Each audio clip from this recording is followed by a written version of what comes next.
The Presidencies of the United States is a proud member of the Evergreen Podcast Network. How long shall we submit to the system of indignity and injustice?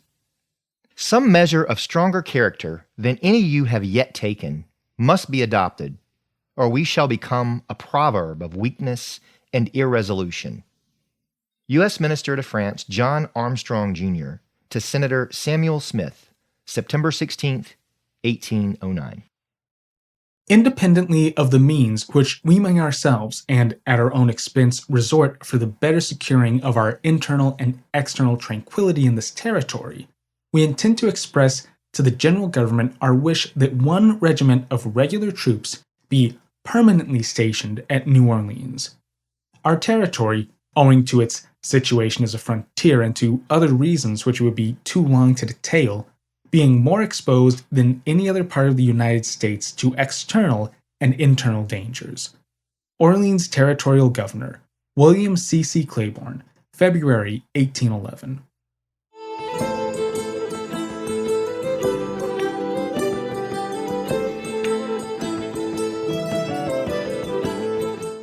As we've seen in recent episodes, tensions were mounting for Americans at home and abroad. Word of Macon's Bill No. 2 made its way across the Atlantic to Europe in the summer of 1810, and it was anyone's guess as to how the British and French governments would react to its carrot-and-stick approach of imposing non-intercourse on the enemy nation of whichever of the two agreed to resolve their differences with the United States.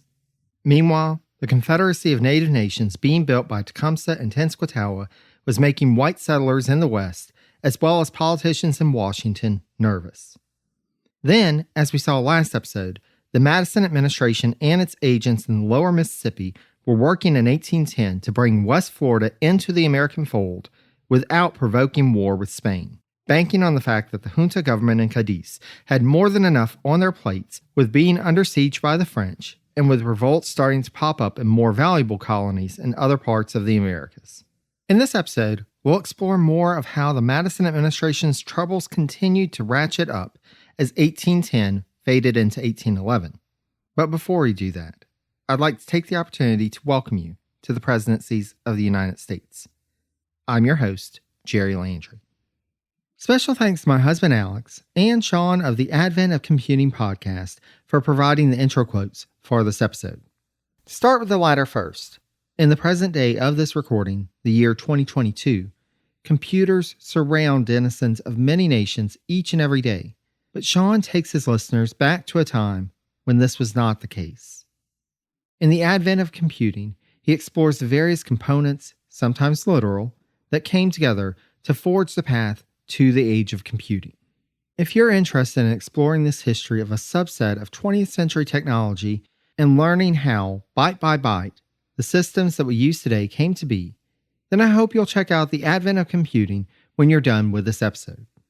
I'll have links on my social media around the release of this episode, as well as in the sources note for this episode, or you can go to the Advent of Computing, all one word.com. As for my second reader, I've talked before about the fact that my husband Alex was the inspiration for this podcast. He's also the primary person that I bounce ideas off of as I think through new episodes or new features for the podcast. It's always a pleasant surprise when he gets the right answer on a presidential history trivia question or rattles off a random history factoid. Though he may never be the presidential history geek that I am, I'd like to say that I've been a good influence on him and have taught him a few things along the way. Likewise, I couldn't do this without his support, encouragement, ideas, suggestions, and much, much more. Most of all, I couldn't do this without his love. Je t'aime avec tout mon cœur, mon mari. Though I normally do this at the end, I wanted to take a moment at the beginning of the episode to thank our patrons before we get started, as their contributions have been invaluable in offsetting the cost of editing services, which help me to get more episodes out at a faster pace, as well as the vast amount of research materials needed to uncover all of the various elements that contributed to the history of the Madison presidency. They are amazing folks, one and all, and I cannot begin to thank them enough for their generosity and support. Thanks so much to Matthew C., Michelle, Jeremy, Ike, Matthew N., Joshua, Eric, Howard, Michael, and Scott. If you'd like to join them in supporting Presidencies as a patron, just go to patreon.com/presidencies and sign up. There are many benefits in the various patron tiers, but all patrons get access to an ad-free podcast feed. If you'd like to contribute to the efforts of the podcast in other ways, leaving a rating and review on your podcast app of choice is always appreciated. There's also a place on the website where you can leave reviews. That website, if you don't know it already, is presidenciespodcast.com. There, you can also find sources used for this episode. With all that said, let's dive in. Let's start this episode in Paris with John Armstrong, the U.S. Minister to France. The last time we checked in on Armstrong in episode 4.7, Armstrong was finding himself getting the same runaround that nearly every other U.S. Minister to France that we've discussed in the narrative has gotten. Armstrong had already requested his recall in late 1808, so he knew that his time in France was drawing to a close. However, the French government wasn't necessarily eager for Armstrong to leave. Though Armstrong was known to take a harsh tone in his communications with the imperial government, it seems that they preferred his brusque honesty to more flowery lies and misdirection. Armstrong agreed to stay until the spring of 1810. In that time, Armstrong had to deal with the French response to the Non-Intercourse Act of 1809, which was, quote, that France would not allow her allies a trade that she may be excluded from. But if England revoked her blockading orders, then France would withdraw her decrees. Armstrong sent back word to leaders in Washington that he felt the U.S. should declare war on both Britain and France and be done with it. As we discussed in episode 4.11, that would not be the course that the U.S. government would take, instead opting for another try at economic coercion with Macon's Bill No. 2. Before word of it arrived, though, there were some developments in Paris. As noted by Armstrong biographer C. Edward Skene, quote, during the next few months, contrary to Armstrong's expectations, there seemed to be a disposition on the part of several French officials to improve relations with the United States. Armstrong remained skeptical, and given the track record, as we've seen, he was quite justified in that. Still, again from Skene, quote, two contradictory aspects of French policy were evident in the fall of 1809. On the one hand, Armstrong was aware that discussions were taking place in the French cabinet pointing toward an amelioration of the restrictive continental system, while on the other hand, there were hints, supported by actions, that indicated an even harsher system. In fact, both forces were operating simultaneously.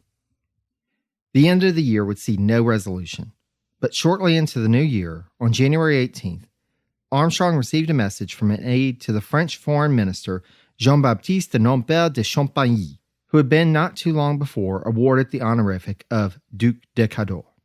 The message to Armstrong, quote, requested a written memorandum stating the terms the United States required for a treaty.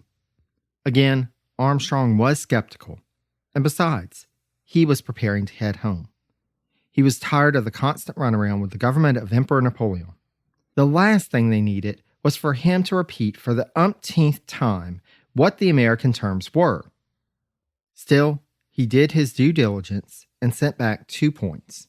Quote, the first point stipulated the restoration of all sequestered property.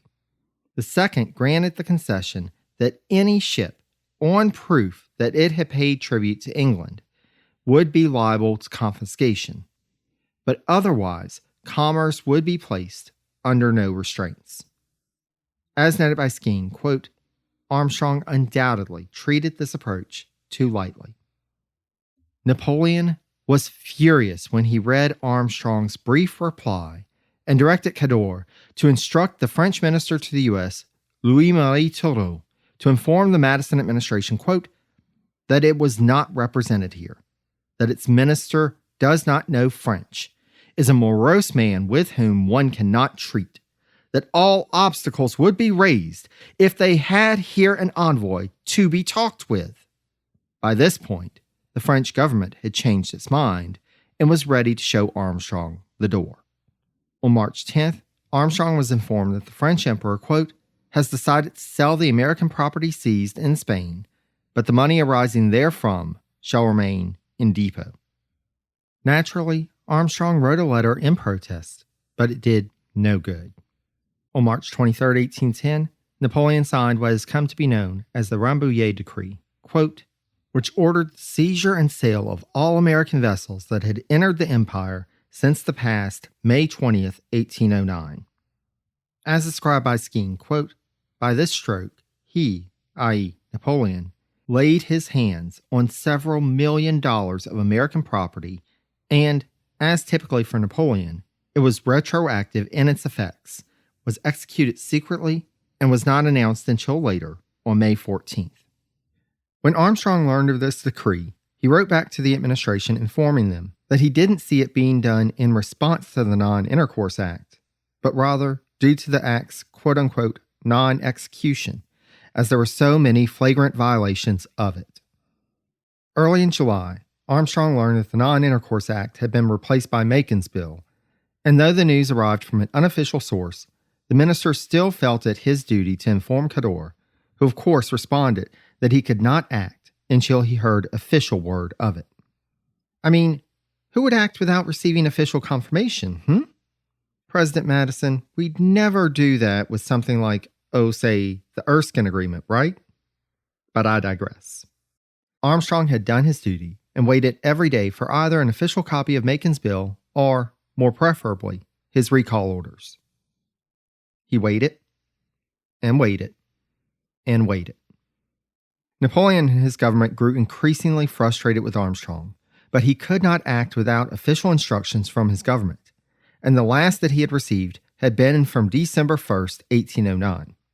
Napoleon even had Cador write to U.S. Minister to Russia John Quincy Adams, complaining, quote, that we have here an American minister who says nothing. We need an active man whom one can comprehend and by whose means we could come to an understanding with the Americans. The impasse continued as the summer in France wound on, and as it turned out, for once, the French would be the first to blink.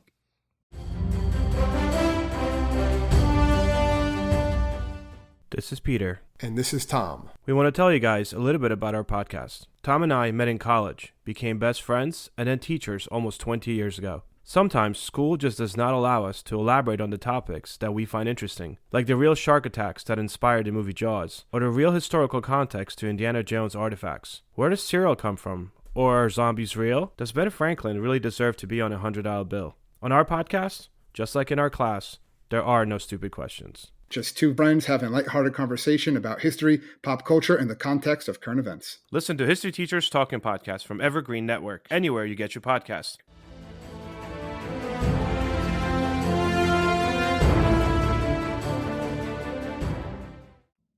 On July 27th, rumors started circulating in Parisian government circles that the American Congress, quote, had been called into special session, possibly to declare war on France. That was a step further than Napoleon wanted to go, and after receiving official notification of Macon's Bill in early August, his government could finally act. A letter with the date of August 5th was drafted by Cador and presented to Armstrong.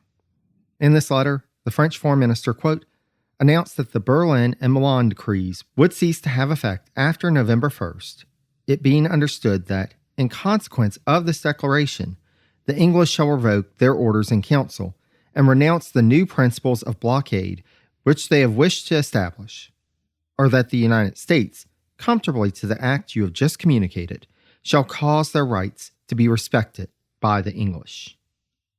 That sounds good, right? Exactly what the U.S. government had intended with Macon's Bill No. 2.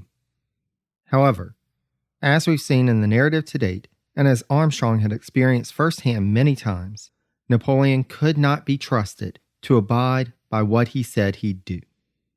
Armstrong wrote to President Madison asserting that he believed France wanted to avert war with the United States, but he also felt that, quote, France would content herself by coming within the mere letter of your law and instructions.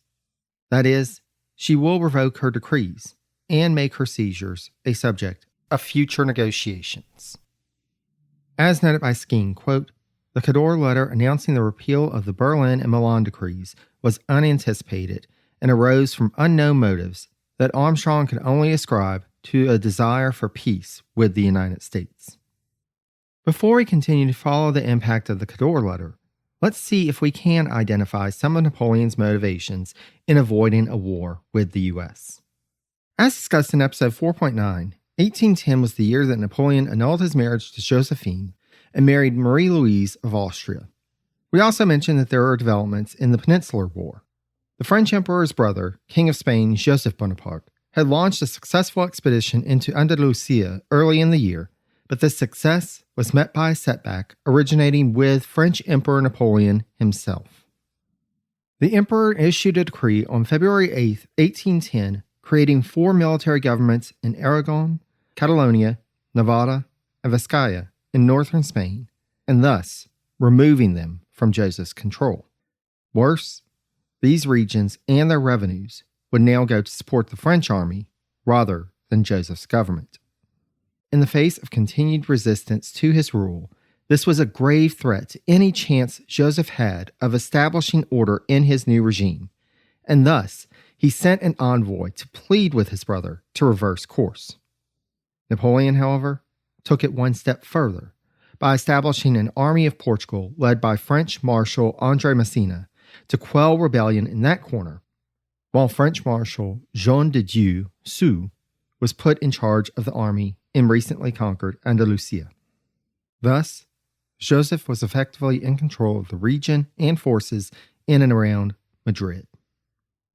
As bad as the situation was for Joseph, their brother Louis was in a much worse state. Louis Bonaparte had been appointed by Emperor Napoleon as the King of Holland in 1806, but in short order, the two brothers found themselves at odds. Napoleon could not understand why his brother Louis would not just do what he said, and instead insisted on being a monarch in his own right, making his own decisions. Though a British invasion of the Low Countries in 1809 would ultimately prove unsuccessful, Louis's action in taking direct command of French forces in the area infuriated the emperor, and he promptly took his brother to task.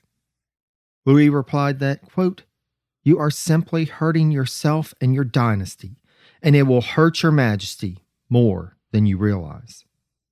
Napoleon saw it differently and felt Louis was the one making a mess of things. Thus, he urged his brother to abdicate his throne, something Louis refused to do. But Napoleon was not one to take no for an answer.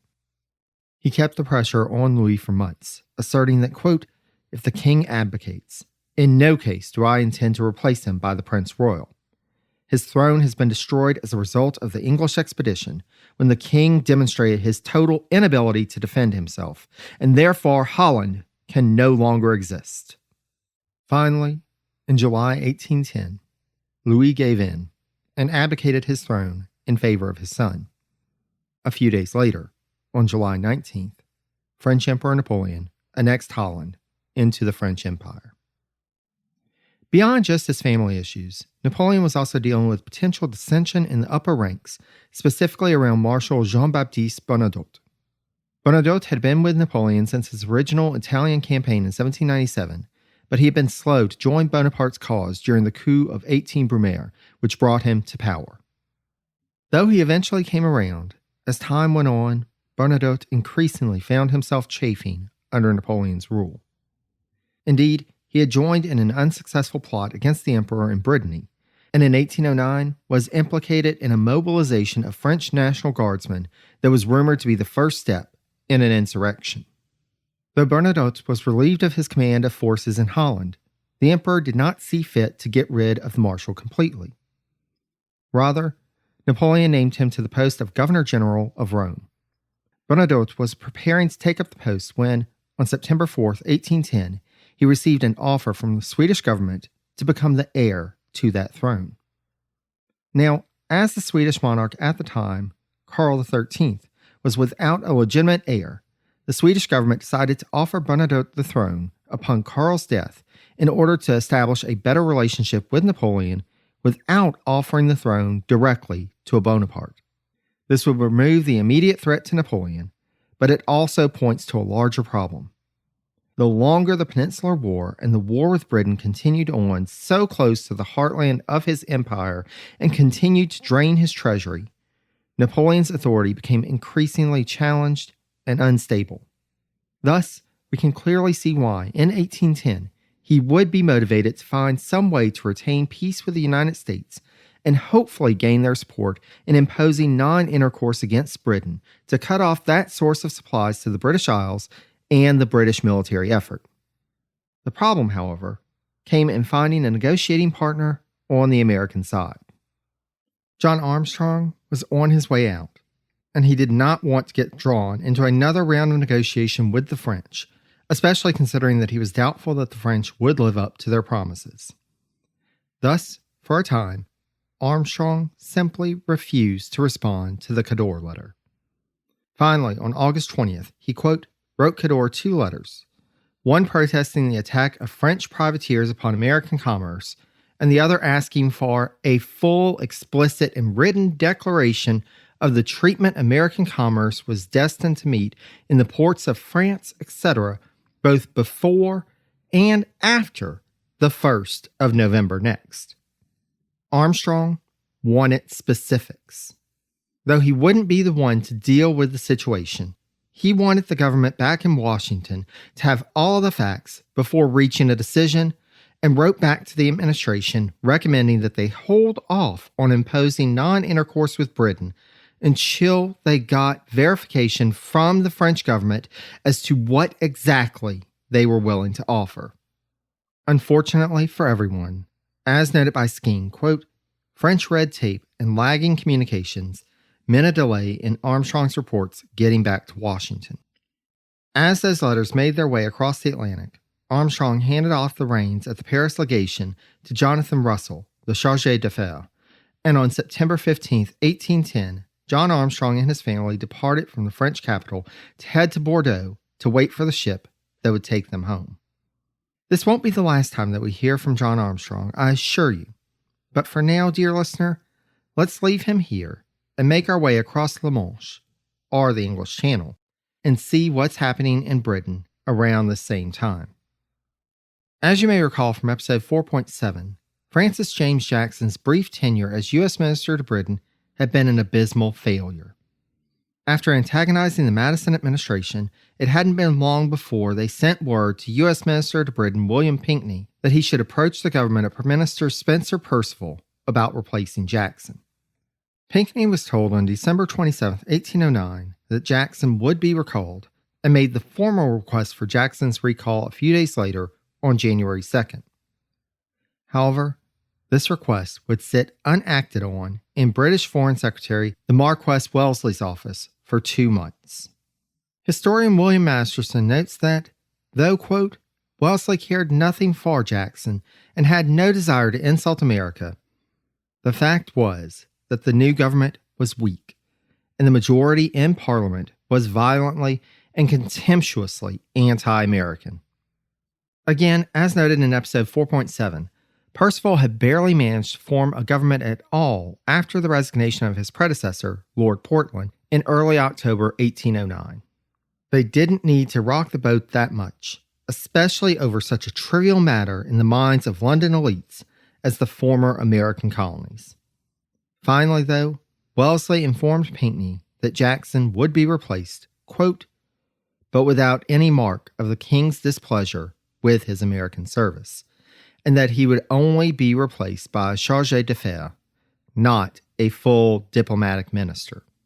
Pinckney could see this for what it was, an intentional slight against the U.S. government.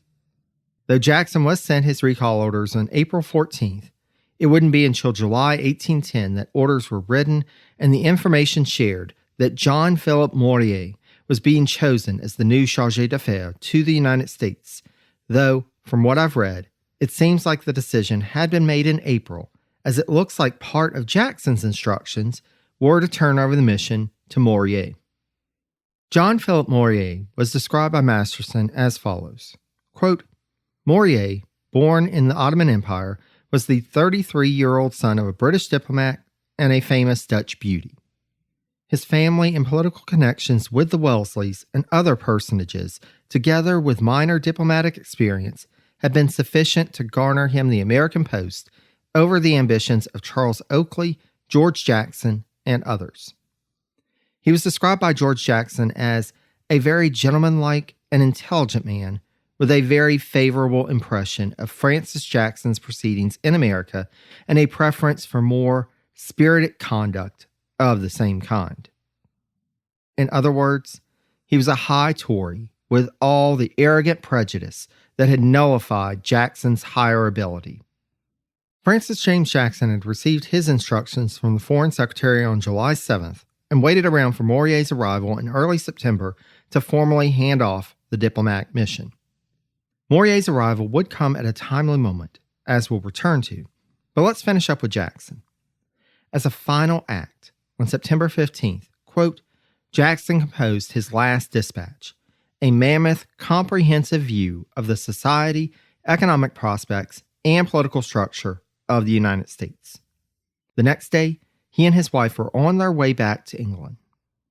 However, the British government had little time to bother with welcoming Jackson back upon his arrival, for there was much ado about the British royal family.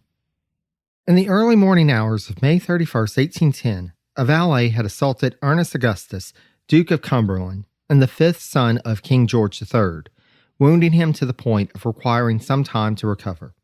This caused a minor scandal, but the government was increasingly worried about royal affairs later in the year as the 72-year-old king, in addition to being for all intents and purposes blind, began to show signs of falling back into the mysterious state of illness that had plagued him off and on over the years, which was described as a manic disorder.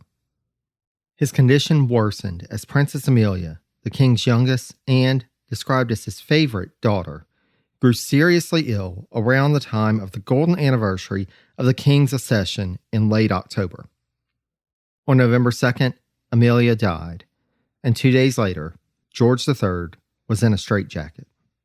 Beyond just the delicate balance of trying to accurately gauge the capacity, or perhaps more accurately, the incapacity of the head of state of the United Kingdom, the Perceval ministry was under threat with the circumstances, as the Prince of Wales, also named George, was friendly with the opposition. Further, the prince and all of his younger brothers pushed for Perceval to appoint the prince as the prince regent to rule on his father's behalf.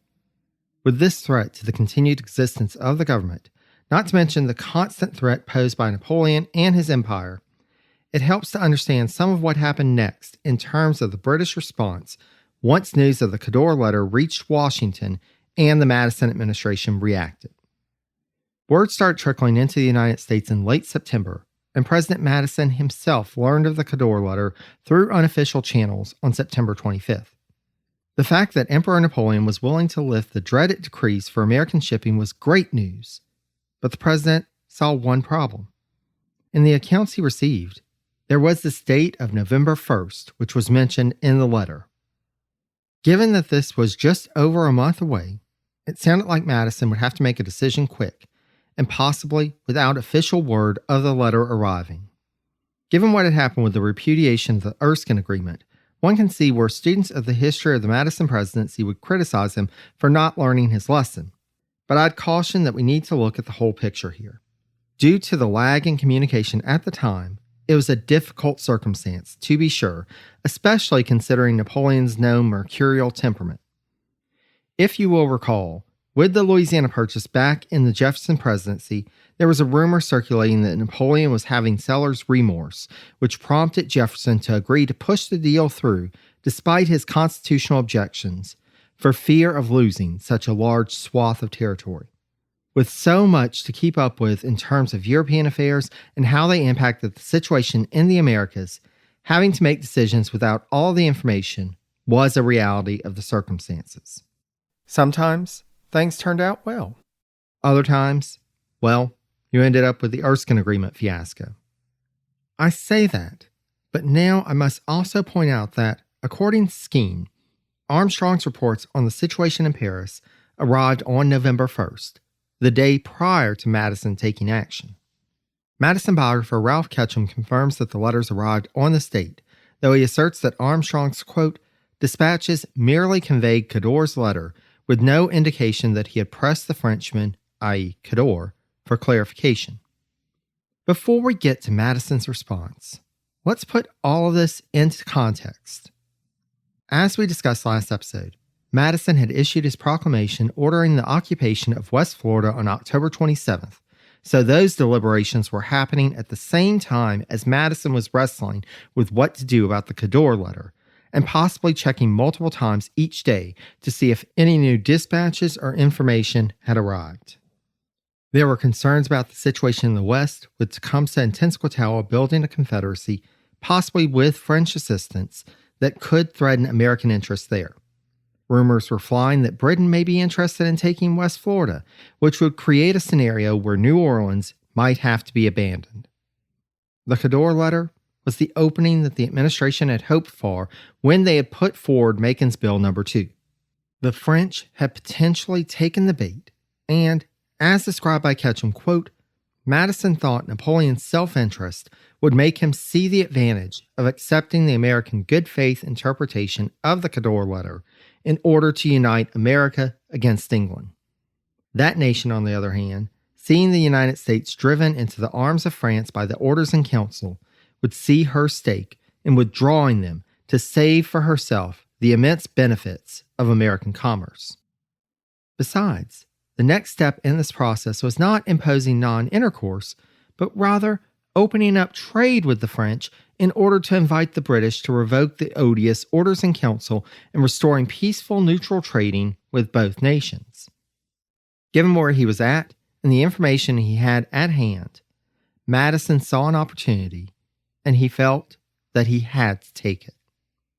Thus, on November 2, 1810, President Madison issued a proclamation asserting that, quote, whereas it has been officially made known to this government that the edicts of France violating the neutral commerce of the United States have been so revoked as to cease to have effect on the 1st of the present month. Now, therefore, I, James Madison, President of the United States, do hereby proclaim that the said edicts of France have been so revoked as that they ceased on the said first day of the present month to violate the neutral commerce of the United States, and that from the date of these presents, all the restrictions imposed by the aforesaid act shall cease and be discontinued in relation to France and her dependencies. West Florida was on its way to becoming a part of the U.S. Trade was restored with France, with hopefully Britain soon to follow. Perhaps, just perhaps, things were starting to look up for the Madison administration. Then, a week later, new letters arrived with the details of the French Emperor's proposal. As Armstrong had feared, Napoleon had no intention of releasing any American vessels that had been captured prior to November 1st. That issue would have to be settled separately. Further, as part of his continental system meant to control trade in and out of Europe, Napoleon intended to use the licenses granted to engage with trade with the continent to restrict American trade. While this was disappointing news, it was not absolutely devastating, especially if the opening up of trade on the American part prompted action by the British to resolve the issues between the two nations. If nothing else went wrong, there was still a chance. Yeah, I imagine that you're just like I am, dear listener, and waiting for the next thing to go wrong. So let's go ahead and get to that, shall we? As you can imagine, the situation in the southwestern U.S., which encompassed most of what we now think of as the state of Louisiana, was rather tense in the wake of the West Florida Rebellion and annexation. The tension in the area had been growing for a bit, however, as the region had experienced a massive population boom. We discussed how, in the wake of the Haitian Revolution, there had been an outflux of refugees to other points in the Caribbean and the Gulf of Mexico. One of the major intake points had been the Spanish colony of Cuba. As we discussed last episode, Cuba was facing its own issues in the form of constant slave uprisings. And though it's beyond the scope of this podcast to delve too much into this, one has to imagine that there was a correlation between the large influx of refugees and the instability in the colony.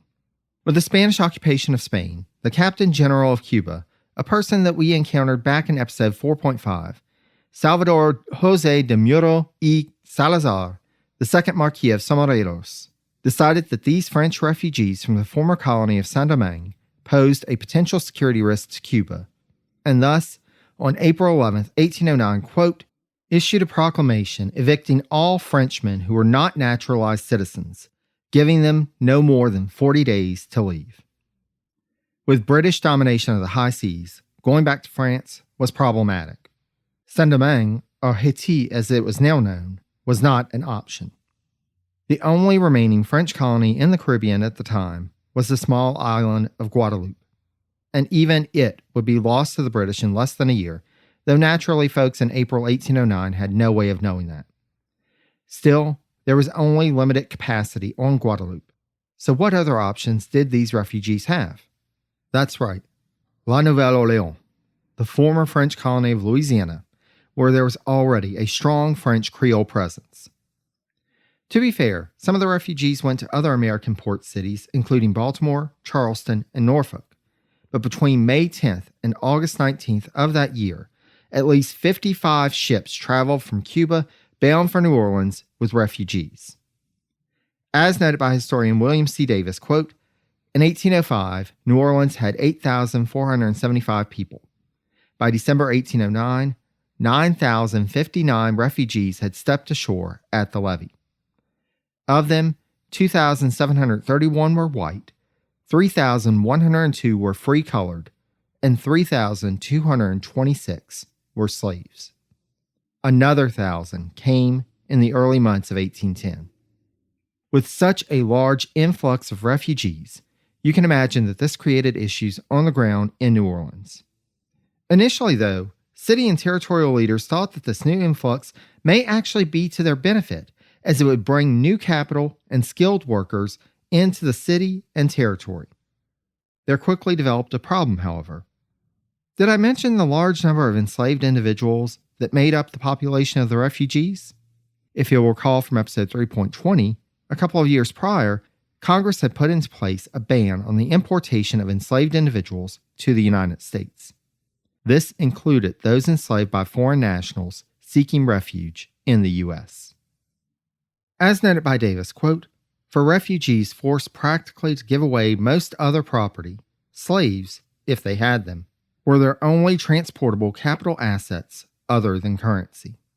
By order of Orleans Territorial Governor William Claiborne, though the white and free-colored refugees were allowed to disembark in New Orleans, the enslaved individuals had to remain on the ships, which were subsequently, quote, impounded to prevent them from either departing with the property of the refugees or secretly allowing that property to come ashore. The enslaved individuals were forced to live on the ships for months until, in July 1809, Claiborne announced a new policy whereby the enslaved individuals could, quote, come ashore if their owners posted bond guaranteeing that the blacks would be produced if and when required as the local federal court or Washington decided whether or not they could stay as exceptions to the recent law. Ultimately, the situation would be resolved by a congressional exemption to the slave importation ban granted to the refugees. Even with that, though, the situation for the refugees was still precarious, and they scrambled to figure out what they could do in order to integrate into Louisiana society and get on their feet. For some, that meant selling the enslaved individuals that they had brought into the country in order to get some liquid currency. For others, it meant putting those enslaved individuals to work in some of the growing industries in the territory. For the refugees were not the only impact that the Haitian Revolution had on Louisiana. As noted in episode 3.5, Saint-Domingue, under French control, had been a lucratively profitable exporter of sugar. But with the Revolution, the sugar plantations had mostly gone up in flames, and there was a sudden drop in the sugar supply to meet global demand. At the beginning of the 19th century, plantation owners in Louisiana saw an opportunity. And as noted by historian Daniel Rasmussen, quote, by 1802, a mere 7 years after the first planter in Louisiana converted his entire plantation to sugar, Louisiana boasted 70 sugar plantations, producing over 3,000 tons of sugar per year. While Louisiana's yield still paled in comparison to what Haiti had produced in its prime, these numbers were enough to attract merchants from all over the eastern seaboard. Though the white planters saw this as a land of opportunity, in its midst, there was also much danger from the fear of something else that might have been imported from Haiti, namely, thoughts of uprisings and rebellion. As described by Rasmussen, quote, "To the planners, the Haitian rebels were like rabid dogs. They saw insanity and bloodlust rather than any political vision or humanistic ideal.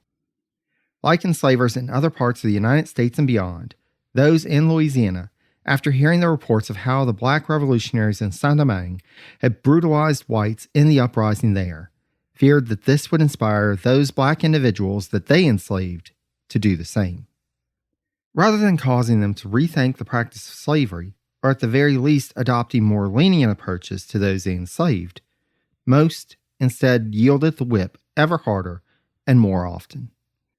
Again, from Rasmussen, quote, "Louisiana was becoming known for its brutal conditions.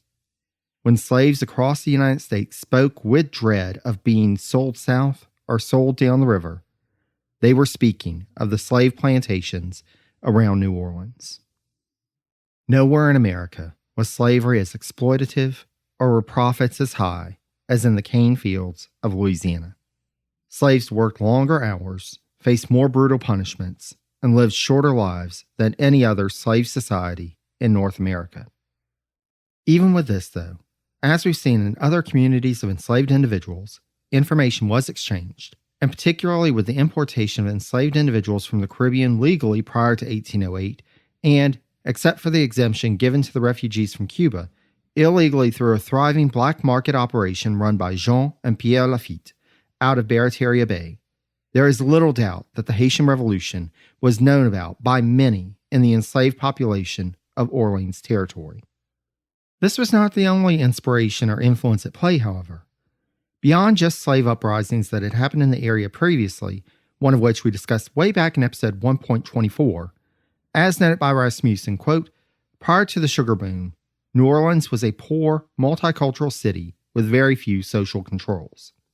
The lines between slavery and freedom were not clearly drawn, and slaves frequently escaped into the swamps to form maroon colonies. There was a history of armed resistance in these areas that drew on French, Creole, and Congolese traditions. These insurrectionary traditions shaped the lives of the slaves and represented an alternative political culture to that of the planters." This, dear listener, is where we must return to Charles Lalonde, who we met at the end of last episode. Before you do, though, I'd like to issue a quick warning here. As you would imagine with an insurrection, there is violence involved. So if you'd like to end this episode here, I completely understand. I'll discuss the ramifications of this uprising in future episodes. As stated in the last episode, Charles Lalonde was a slave driver, which meant that he had gangs of slaves out in the fields at the André plantation reporting to him. As described by Rasmussen, quote, "Planters like André relied on drivers like Charles to listen to their slaves, to understand their problems, and to keep an ear open for discontent. More often than not, drivers fulfilled the function of diminishing tensions between whites and blacks, keeping the machinery of the slave plantation going." Lalonde, however, had an agenda beyond protecting Manuel André's plantation operations. He, along with two other enslaved individuals named Quamana and Henry Kenner, were planning an insurrection. In 1810, they worked to spread the word among close-knit circles of enslaved individuals on plantations up and down the Mississippi River between Baton Rouge and New Orleans in a region known as the German Coast. As the new year of 1811 dawned, it was time for their plans to come to fruition. That time of year was marked by white planter families either hosting parties at their homes or traveling to New Orleans to participate in celebrations around Christmas and Epiphany. For the enslaved population, it marked a rare time of rest as seasonal rainstorms meant a pause in work around the plantation. It was this time that the revolutionaries planned to make their move. The night of January 8th found Manuel André and his son Gilbert asleep in their mansion. Charles Lalonde and his compatriots slipped into the André residence and made their way to the second floor. Lalonde had an axe in hand, while those with him had cane knives that were typically used to cut sugar cane, but were being employed in the cause of freedom on this night. Unfortunately for Delalande and those with him, André woke up and managed to make his way past them. His son Gilbert was not quite so fortunate and met his end at the hands of those that he and his father had enslaved. Manuel made his way out of the mansion to a pirogue on the levee, which he put into the water to escape. No matter. Delalande had other matters to attend to. After dealing with Gilbert, the revolutionaries, quote, broke into the stores in the basement of André's mansion, taking muskets and militia uniforms stockpiled in case of domestic insurrection. Delalande and others donned the militia uniforms, knowing that they, quote, would lend the revolt authority. Equipped and ready for battle, Delalande and the rebel army began marching down the river road, which would lead them to New Orleans. As described by Rasmussen, quote, in those dark, early morning moments, the slave quarters for miles around erupted. Slaves ran from door to door, whispering the news, and small conferences gathered in tight quarters as men and women weighed their options. To risk death and join Charles and his men, or stay behind in safety. Armed with plantation tools and primed by revolutionary ideals, roughly 1/4 of the slaves on the plantations along the river road gathered on the levee to meet the marching rebels and join the insurrection.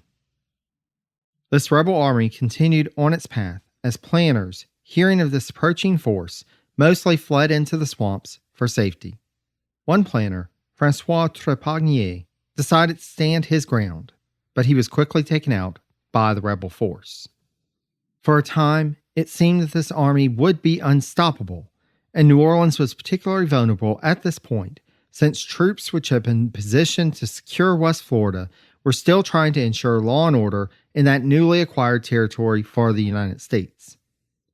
This did not mean, however, that New Orleans was completely at the mercy of Delalande and his approaching force. Orleans Territorial Governor William Claiborne learned of the slave uprising just before noon on January 9th from General Wade Hampton. The two gathered together with the mayor of New Orleans and other government officials and made plans, quote, to seal the city.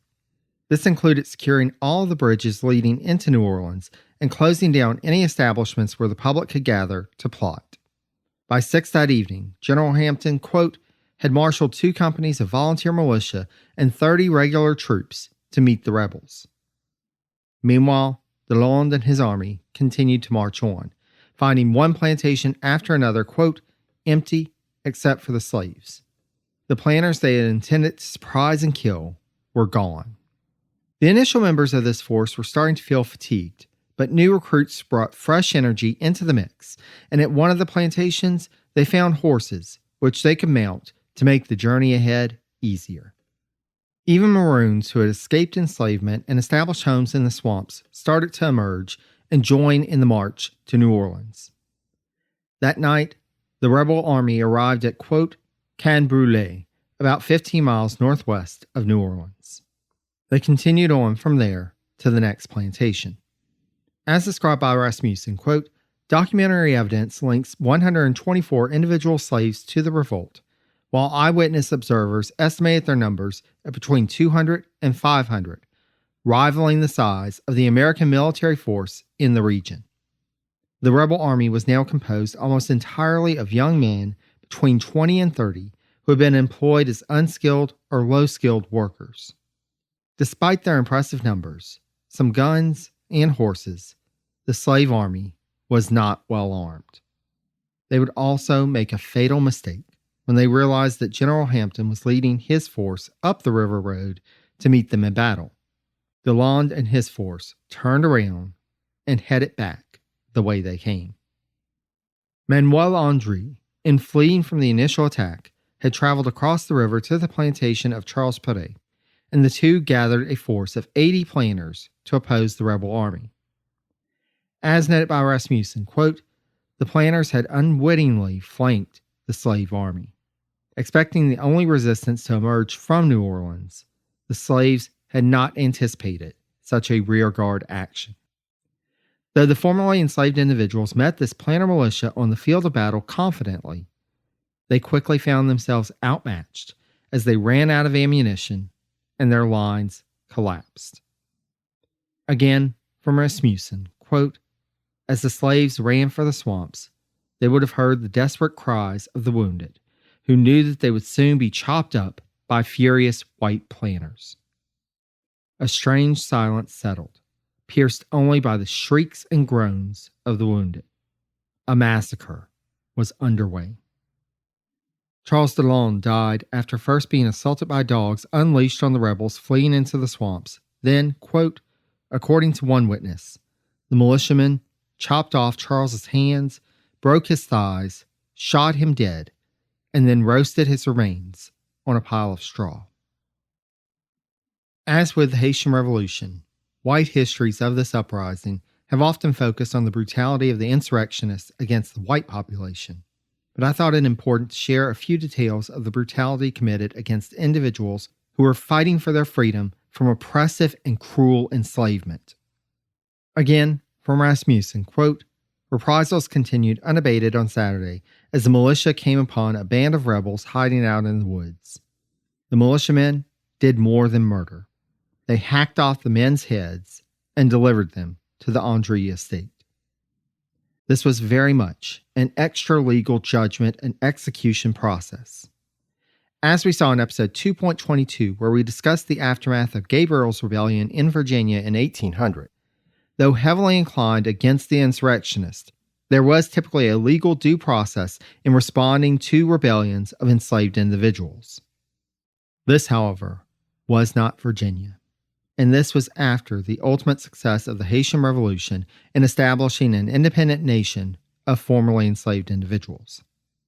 The German Coast Uprising of 1811 played on the ever-present fears of the white planters and would lead to increasing paranoia and laws to further limit not only enslaved individuals, but free blacks as well. We'll get more into that in future episodes, for our time together has drawn to a close. Thank you so much again to Sean and Alex for providing the intro quotes for this episode. Be sure to check out the Advent of Computing wherever fine podcasts can be found, or by going to adventofcomputing, all one word.com. Special thanks also to the Itinerant Band for providing clips from their rendition of Jefferson and Liberty as the intro and outro music for this episode. I would also be remiss if I didn't thank Christian of Your Podcast Pal for his audio editing work on this episode. Having a good editor to work with can make all the difference for a podcaster, and Christian is top-notch. If you'd like to enlist his services for your podcast or next audio project, check out his website at yourpodcastpal, that's all one word.com. If you'd like to learn more about the sources that I used for this episode, listen to past episodes, or explore my list of online resources and other podcasts covering presidents from Washington to Biden, be sure to check out the website at Presidencies Podcast, that's all one word.com. If you have any questions or comments, please feel free to reach out to me at Presidencies Podcast, again, all one word, @gmail.com. You can also connect with me on social media. I'm available on Facebook and Mastodon at Presidencies, on Twitter at Presidencies89, and on Instagram at Presidencies Podcast, that's right, all one word. Last but certainly not least, I'd like to thank you for listening. Until next time, stay safe and healthy, be kind to one another, and take care, dear friends.